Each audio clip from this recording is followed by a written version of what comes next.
So I was wondering when I was going to come and tell y'all this story, and I just left the gym. It's late night, and there were some boys in the gym I kind of caught looking at me, and it made me say, I'm going to tell a story when I get home. So let me take y'all back about 3 years ago. I had just moved to a new city. Well, actually a new state. I was living in a new state. I had been there about 5, maybe 6 months. I think I told y'all in a previous video that I've moved around a few times in my 20s. That's one of the things I can actually say has kept my 20s exciting, being able to kind of move around and live in different cities and experience different things. So this particular story, I had been living in North Carolina, like I said, for about 5 or 6 months. I moved from South Carolina to North Carolina. And immediately upon moving to North Carolina, I realized that North Carolina men were a lot different. And what I mean by that is, I'll just be honest, I personally feel that men in North Carolina were a lot more attractive than the men I was used to in South Carolina. I feel like North Carolina had a variety of black men to choose from, and it was different options. I feel like in South Carolina, it was typically kind of the same guy. But in North Carolina, I met, ran into, worked with, even communicated with all different types of dudes. And because North Carolina is such a melting pot, there's a lot of people from a lot of different places. So a lot of the people I met weren't even from North Carolina. But anyway, I want to get to the story. So this particular Saturday, I'm going to the grocery store. I was working Monday through Friday at the time. So Saturday was kind of my me time day. I would take myself to lunch, maybe kind of go cruise the city, try to explore a little bit. And of course, go to the grocery store, pick out the things I needed for the house. So this particular Saturday, I'm inside of Walmart. And I'm doing my little grocery shopping thing. So I had already finished. I already had a buggy full of groceries. So my next stop, I needed to go to the car section so I could get some fresh scents for the car. I was going to go wash the car or whatever. So, in this particular Walmart in North Carolina that I was living in, I don't want to say which city, before you get to the car stuff, of course, you have to pass the plastic stuff, and you have to pass the shoes, you have to pass the bathroom, the electronics, and then you'll get down there to the car section. So I'm leaving the grocery aisle and I'm walking towards the plastic section because I wanted to grab some, I think it was aluminum foil, because I don't use paper plates in my home. I've never used paper plates when I've lived by myself. I just don't like them. So I'm looking at aluminum foil, and I remember I was actually reaching on the aisle at the time, and the aluminum foil was at the top of the aisle. And I'm not that tall. I'm like 5'8", so I'm average height for men, I believe. But I'm reaching, and I had on Adidas joggers. So, for gay men, Adidas joggers is kind of like our leggings, girl. We get our life with Adidas joggers. A lot of straight men like them too. But so I had on Adidas joggers. I'm very shapely. So, I'm set up. I got on this really tight shirt. Got on my red Vans. I'm looking cute. Got my hair, it's going down. And like I've told y'all in previous videos, I am more of what they would consider to be a feminine gay male. So, I'm not a male that you would see in the store and you would think he was heterosexual. You're going to know I'm gay when you see me. And, I have no problems with that at all. I'm an openly gay man. So I'm reaching up on the aisle, grabbing the aluminum foil, and this guy comes from behind the aisle. He was coming from where I'm going to. So he comes from behind the aisle.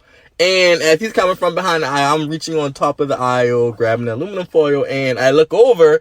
Mind you, I'm stretched up, so I'm looking over so he can see my full shape. I look to my left, and he looks at me as he's walking across the aisle. And I'm like, ooh. As I'm grabbing the foil, I'm like, damn, this boy is cute. But in my mind, I'm thinking this is just a heterosexual dude. I see attractive heterosexual presenting men all the time, so I wasn't going to go crazy about it. But I was like, ooh, he was really cute. He was dark skinned. He was tall. If I'm 5'8", he had to be 6'1", 6'2". Had on his little snapback. He was dressed up like he was going somewhere. I was like, ooh, this boy is cute. So anyways, I'm moving along. I done grabbed my foil. So the next aisle after the foil was the toilet paper aisle. So I turn on the toilet paper aisle. I'm getting some tissue. As I'm shopping for the tissue, trying to pick out the tissue that I want, he comes walking down the aisle. So I thought it was a bit strange because I knew he was headed towards the way I was leaving. So we were going opposite ways. So I'm not sure why he would have came back to the tissue aisle because that's the aisle he had just left off of. So I'm at the end of the tissue aisle. He stops halfway on the aisle and acts like he's looking for like some toilet paper or something. So there's this non-black woman, white woman, standing next to me or whatever, and she has a child in a buggy. So she's standing next to me looking at tissue. I'm looking at tissue. I'm kind of bent over a little bit. So he walks past us and he kind of whispers to me,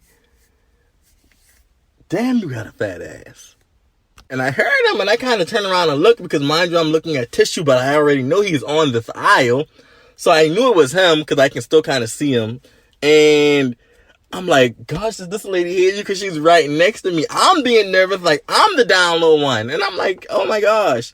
So I kind of look at him and I give him like a smile because at this point I'm like, okay, this dude has to be gay. Or obviously I know he's attracted to me at this point. So I'm like, he wants something from me.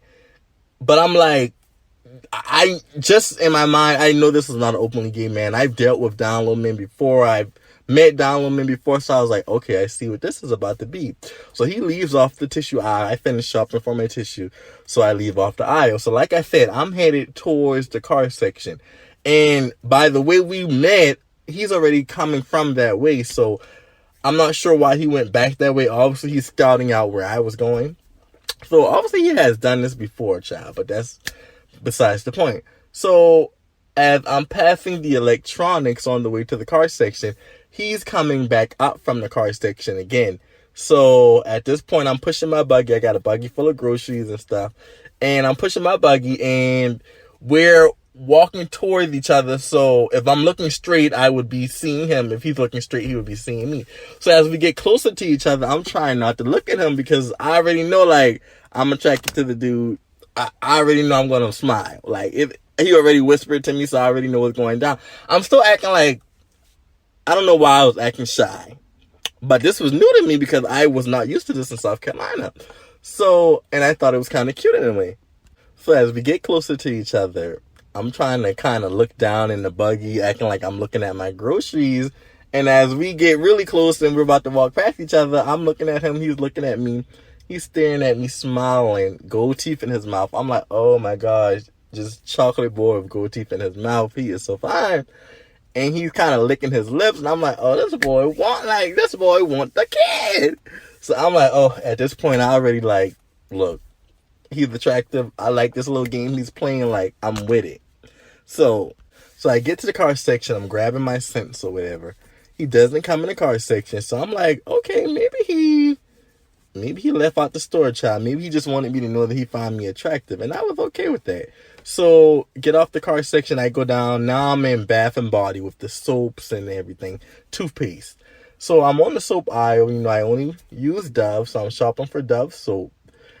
And all of a sudden, here he comes from around the corner. Mind you, I hadn't seen him in at least 10 minutes, so I thought he was already gone. So when I saw him come, he walked past the soap aisle. He didn't actually come down the soap aisle. So when I saw him walk past the soap aisle and he was staring at me, I was like, okay, he's looking for me. Like, boom, I got in the bag. So from the soap aisle, I'm headed to the registers. That's the next stop. So I'm walking up there to the register. As I'm walking to the register, he's walking past me. Mind you, I said he's tall because I'm like 5'8". He had to be at least 6'1", 6'2". So as I'm walking past him by the register, it's really loud, it's crowded, it's a lot of people. So he walks past me, he whispers something to me again. But he was kind of loud, but no one could hear him because the store was so loud and chaotic. It's Saturday. It's a Walmart on a Saturday. It was like 3 o'clock in the day, so you already know what it was given. And he was like, yo, I want to FUCKU. And I was like, oh, I kind of clutched my pearls. I kept replaying it in my mind. I was like, you want to what me? And I'm like, oh my gosh. And I'm a little young, so I'm just like, look, I ain't really never had a dude play cat and mouse with me like that. Like, it was attractive to me, girl. And I'm single and I'm available at the time. So I'm like, shoot, why not? So, boom, at that point, I'm getting in line at the register. As I'm in line, I see him walking out of the store. So I'm like, okay, It might be over now, or he could be outside. In my mind, I'm hoping he's outside because I'm like, look, I'm already attracted to him. I've appreciated this little game he's played. Like, I'm with it. He could literally be a one-night stand. I was with it. So, boom. Fast forward. It took me a while because I had a lot of stuff. So, I had to go through the register, pay everything. So, I'm walking outside to my car. I don't see him in the front of the store. So, I'm putting everything in the car. So, as I'm almost done putting everything in the car, he ride past in his truck. So he ride past in his truck, and as he got close, he down the window. And I was about to get in the car because I had already put everything up. So he was like, kind of nod his head, like, he gave me a head nod, like, follow me. And y'all, I know this is not the safest thing to do, child. But I was like, okay, cool. So he was like, basically follow him to the next parking lot.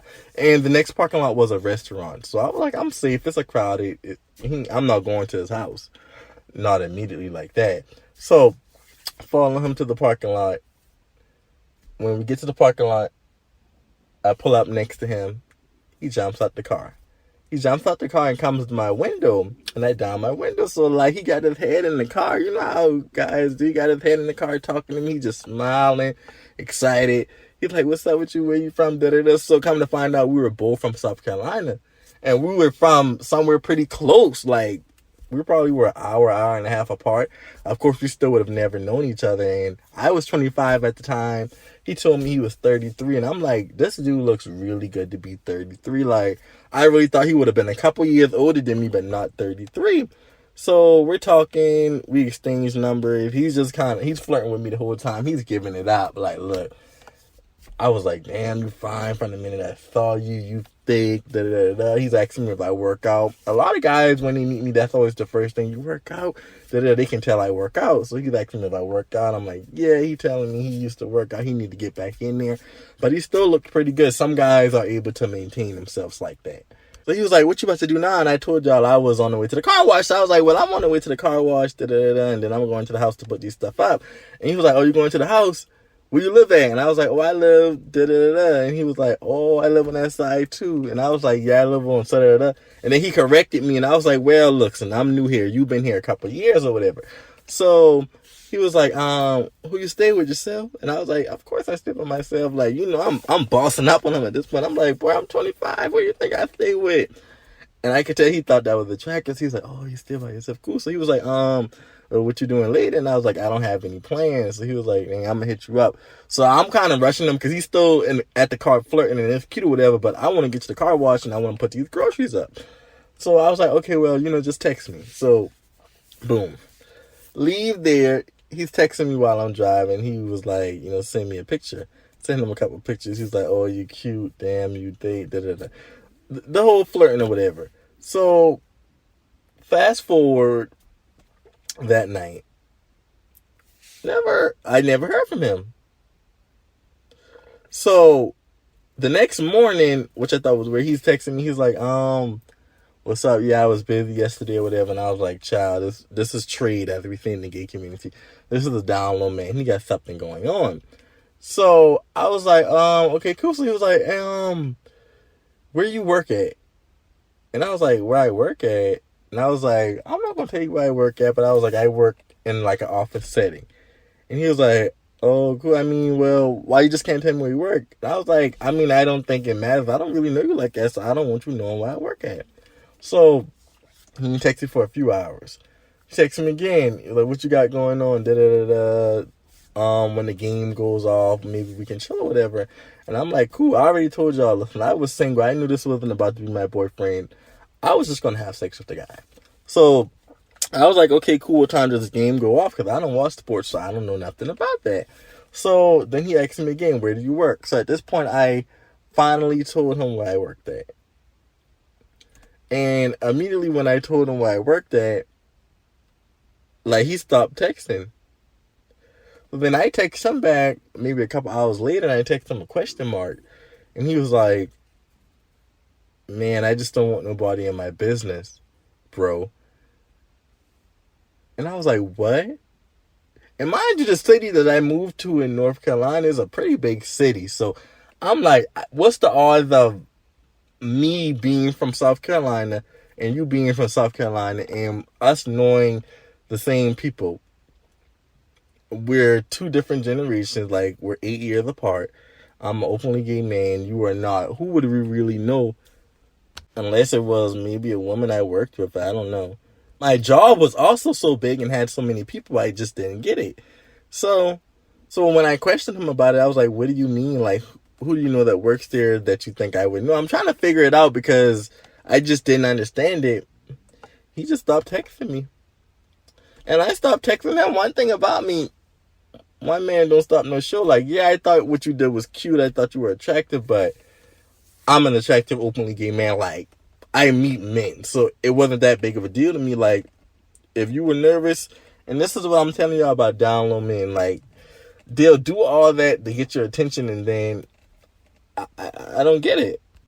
But they're still cowards because they are still so afraid of what other people would think. And in my mind, I'm like, boy, you think you're the first Downlow man I've had sex with, girl? This would have been sex and you would have been gone. Like, but yeah, I just thought that story was interesting to tell y'all. And to this day, 3 years later, I mean, I'm still living here. I haven't seen from him. I haven't heard from him.